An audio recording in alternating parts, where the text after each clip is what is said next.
পরিবারের ৩ জনকে একসঙ্গে হারিয়ে দিশেহারা স্বজনরা, কান্না আর আহাজারিতে ভারী চারপাশ। বৃহস্পতিবার দুপুরে ফরিদপুর সদরের মধ্য ভাসানচর গ্রামে ২ নাতি তৌসিফ ও সোয়াদকে নিয়ে কুমার নদে গোসল করতে নামেন দাদি মালেকা বেগম। এক পর্যায়ে স্রোতে ৩ জনই পানিতে তলিয়ে যায়। দীর্ঘ সময় দাদি নাতিকে দেখতে না পেয়ে খোঁজাখুঁজি শুরু করেন স্বজনরা।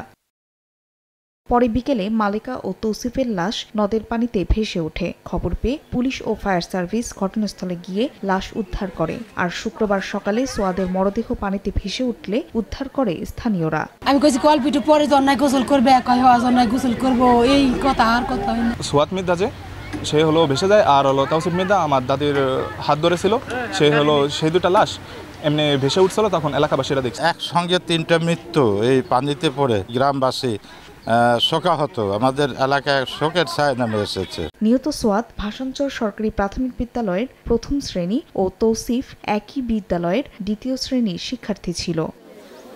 সময় সংবাদ, ফরিদপুর।